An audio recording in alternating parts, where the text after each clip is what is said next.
আজি কেবিনেটত Assam compressed biogas policy 2026 তাক আমি এপ্ৰুভ কৰোঁ,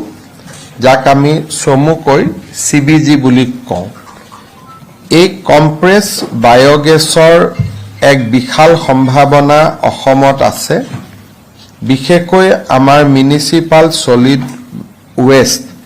আৰু নেপিয়াৰ কাল্টিভেশ্যনৰ জৰিয়তে অসমক আমি CBG এটা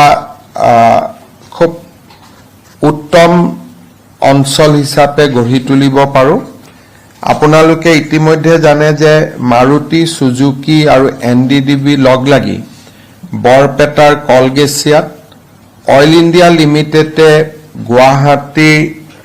গুৱাহাটী আৰু তিনিচুকীয়াত আৰু কাৰ্বি আলঙতো নেপিয়াৰৰ দ্বাৰা কেইবাটাও কম্প্ৰেছ বায়োগেছ প্লান্ট বনোৱাৰ ব্যৱস্থা আৰম্ভ হৈছে। সেইবাবে এই ইণ্ডাষ্ট্ৰী কেইটাক বা যোনে ইয়াত CBG লগাব আহিব খুজিব তেওঁলোকৰ সহায় হোৱাকৈ আজি ৰাজ্য চৰকাৰে আসাম কম্প্ৰেছ বায়োগেছ পলিচি 2026ত অনুমোদন জনায়। ভেটেনাৰী ফিল্ড এছিষ্টেণ্টৰ ৰিক্ৰুটমেণ্টৰ সম্পৰ্কত Assam animal husbandry veterinary সাবঅৰ্ডিনেট service ৰুলখন কেবিনেটে অনুমোদন কৰে। আমাৰ VFA সকল আগতে অৰেল পৰীক্ষাৰ দ্বাৰা নিযুক্তি হৈছিলে, এতিয়া ৰিটেন আৰু অৰেল দুইটা লগাই আমি পৰীক্ষা পাতি এবছৰ ট্ৰেইনিং কৰি তাৰ পিছত VFA সকলক নিযুক্তি কৰাৰ এখন বিধি আজি কেবিনেটে অনুমোদন জনায়। আজি কেবিনেটত Assam legal metrology government approve test centre rule 2026 ইয়াক অনুমোদন কৰে। এতিয়াৰ পৰা ৱেটছ এণ্ড মিজাৰ যিবিলাক আপোনালোকে জানে যে এটা ডিপাৰ্টমেণ্টে যিসকলে জোখক লৈ বিভিন্ন মিজাৰিং মেকানিক্সবিলাক ঠিক কৰে, এতিয়া তেওঁলোকক আমি সেল্ফ সাৰ্টিফিকেশন বেচিছত অৰ্থাৎ গভৰ্ণমেণ্টৰ পৰা অনুমোদন নোলোৱাকৈ গভৰ্ণমেণ্টৰ নিয়ম অনুসৰি স্থাপন কৰাৰ বাবে অনুমোদন দিয়া হৈছে, যাতে সৰু সৰু কথাত মানুহে চৰকাৰী কাৰ্যালয়ত আহিবলগীয়া নাথাকে। মূলতঃ কেবিনেটত এইকেইটা ৰেগুলাৰ আইটেম আছিলে আৰু আমাৰ গোৱালপাৰা জিলাৰ দুখন proposed reserve forest, Rakshasni reserve forest আৰু Tharko Nalbari proposed reserve forest, এই দুইখন ৰিজাৰ্ভ ফৰেষ্টকে আজি আনুষ্ঠানিকভাৱে ফৰেষ্ট হিচাপে কনভাৰ্ট কৰা হয়। তাৰ ফলত অসমৰ বনাঞ্চল ৰাক্ষসনী ৰিজাৰ্ভ ফৰেষ্টত 2205 হেক্টৰ আৰু থাৰ্কো নলবাৰী ৰিজাৰ্ভ ফৰেষ্ট হিচাপে 156 হেক্টৰ বনভূমি আজিৰ পৰা বৃদ্ধি হ'ব। এইকেইখন প্ৰপ'জ ৰিজাৰ্ভ ফৰেষ্ট আছিলে, আজিৰে পৰা এইকেইখন ৰিজাৰ্ভ ফৰেষ্ট হিচাপে ঘোষিত হ'ব, অৰ্থাৎ অসমৰ বনভূমিৰ সংখ্যা কিছু বৃদ্ধি পাব। এতিয়া মই বানপানীলৈকে আহিছোঁ। যোৱা কালি আৰু দুদিন আগতে মোৰ ফেচবুক লাইভৰ জৰিয়তে কেইবাটাও ঘোষণা আমি শিৱসাগৰ, চৰাইদেউ, যোৰহাট, গোলাঘাট জিলাক লক্ষ্য কৰি আমি ঘোষণা কৰিছিলোঁ। কেবিনেটত আজি আমি ৰাইজক আৰু কেনেকৈ সহায় কৰিব পাৰোঁ তাৰ বিষয়ে পুংখানুপুংখ আলোচনা হয়। প্ৰথম আমি এটা সিদ্ধান্ত লৈছোঁ যে আপোনালোকে ভিজুৱেলত দেখিছে যে বহুত গাড়ী, মটৰচাইকেল, চাৰিচকীয়া, দুচকীয়া বাহনৰ মানুহৰ অপৰ্যাপ্ত ক্ষতি হৈছে। অহা 5 তাৰিখে আমি ইঞ্চুৰেঞ্চ কোম্পানীসমূহৰ লগত, কালি যেনেকৈ আমি বেংকৰ লগত মিটিং কৰিলোঁ, 5 তাৰিখে আমি ইঞ্চুৰেঞ্চ কোম্পানীসমূহৰ লগত মিটিং কৰিম, যাতে যাৰ গাড়ী, মটৰ, স্কুটাৰ, মটৰচাইকেল ক্ষতিগ্ৰস্ত হৈছে যাৰ ইন্স্যুৰেন্স আছে তেওঁলোকক যাতে ইন্স্যুৰেন্স দিয়াৰ ক্ষেত্ৰত কোনো ধৰণৰ কৃপণালী বা গাফিলতি কৰা নহয় সেই দিশটোক সন্মুখত ৰাখি অহা 5 তাৰিখে আমি insurance company both private and government insurance কোম্পানীসমূহৰ লগত আমি এখন বৈঠক কৰিম আৰু আমি উপযুক্ত সিদ্ধান্ত গ্ৰহণ কৰিম যাতে গাড়ী মটৰ আৰু বিভিন্ন সামগ্ৰী ইন্স্যুৰেন্স থাকে কাৰোবাৰ গৰু মহু ইন্স্যুৰেন্স আছে মানুহৰ এক্সিডেন্ট ইন্স্যুৰেন্সও আছে গতিকে এক্সিডেন্ট অকল যে গাড়ী মটৰ সীমাবদ্ধ তেনেকুৱা নহয় আৰু বিভিন্ন ইন্স্যুৰেন্স থাকে সেই কাৰণে আমি শিৱসাগৰ চৰাইদেউ গোলাঘাট আৰু যোৰহাট জিলাৰ ইন্স্যুৰেন্স ক্লেইম বিলাক তেওঁলোকে যাতে নিজেই সংগ্ৰহ কৰে আৰু ততাতয়াকৈ ইয়াক নিষ্পত্তি কৰে তাৰ কাৰণে আমি ব্যৱস্থা লবৰ কাৰণে সিদ্ধান্ত কৰিছো আৰু 5 তাৰিখে এই বিষয়ে আমাৰ বৈঠক হ'ব আৰু লগে লগে আমি সিদ্ধান্ত আমি ল'ব পাৰিম যোৱাকালি আপোনালোকে দেখিছে যে আমি বেংক সমূহৰ ক্ষেত্ৰত আমি মৰেটৰিয়াম দিছো 6 মাহৰ বাবে আৰু লোনটো ৰিএডজাষ্ট এবছৰ দুবছৰ লোনক ঘূৰাই দিয়া যেটো সীমা তাকো আমি বৃদ্ধি কৰি দিছো যাতে লোনৰ ইনষ্টলমেন্ট বিলাকৰ ক্ষেত্ৰতো আমাৰ ক্ষতিগ্ৰস্ত পৰিয়ালসকলে সকাহ পাব পাৰে এতিয়া আমি বেংকৰ লগতে বিত্তীয় সংস্থা বেংক এটা বেলেগ NBFC non banking financial company বিলাক বেলেগ সো 5 তাৰিখে আমি এনবিএফসি সমূহৰ লগতো মিটিং কৰিম যাতে বেংকৰ ক্ষেত্ৰত আমি যি সকাহ দিব পাৰিছো সেইটো যাতে নন বেংকিং ফাইনেন্সিয়েল ইনষ্টিটিউচনৰ পৰা যি সকলে লোন লৈছে তাতো সকাহ পায় বিশেষকৈ আমাৰ নিবনুৱা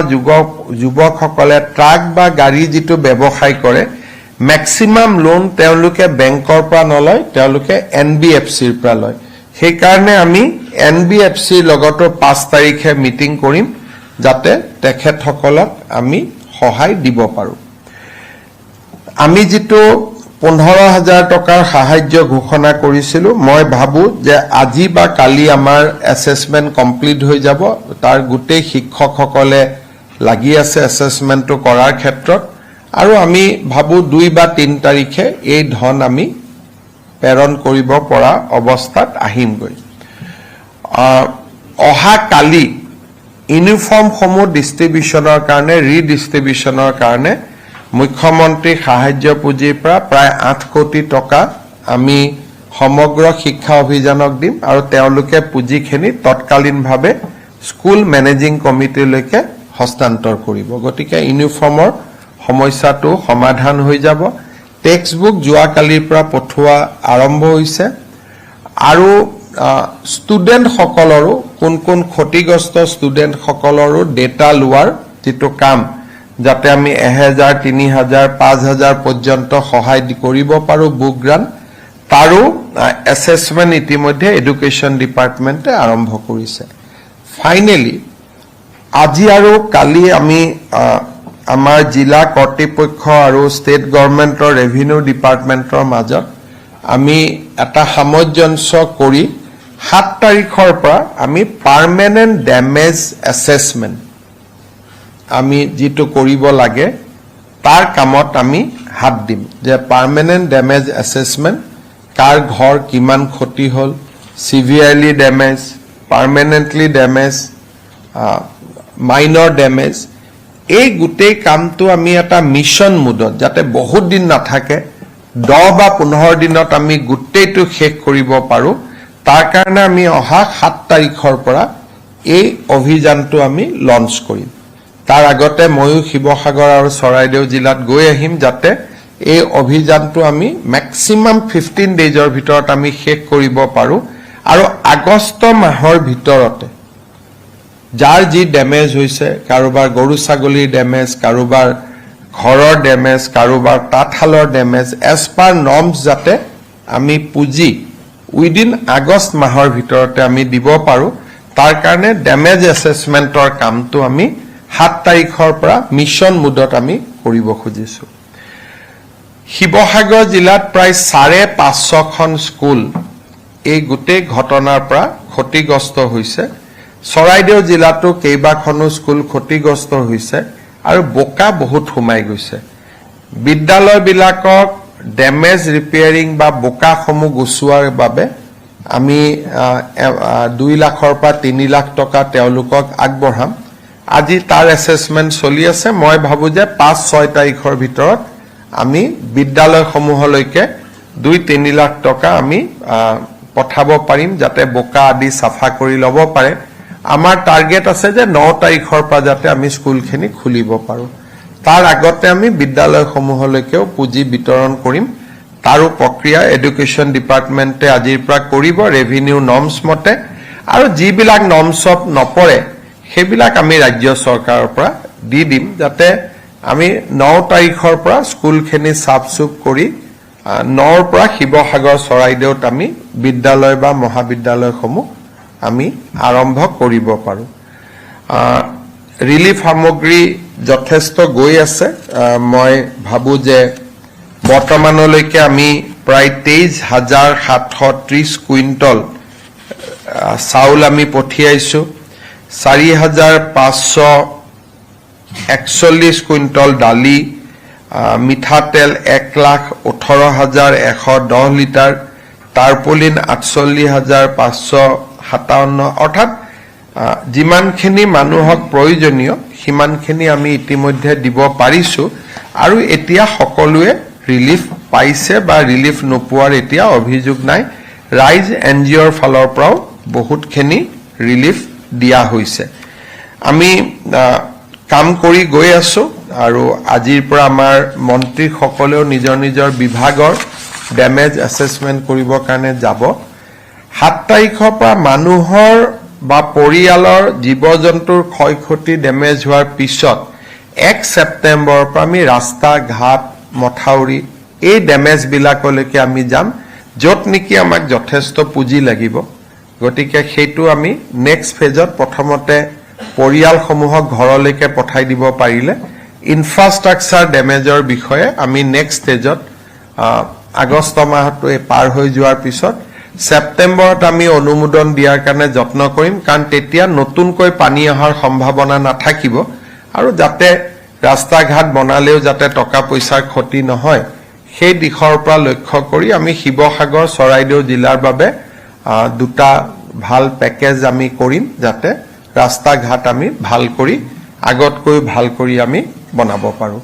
গতিকে বানপানীৰ ওপৰত এইখিনি আজি সম্যক আলোচনা আছিল কেবিনেটত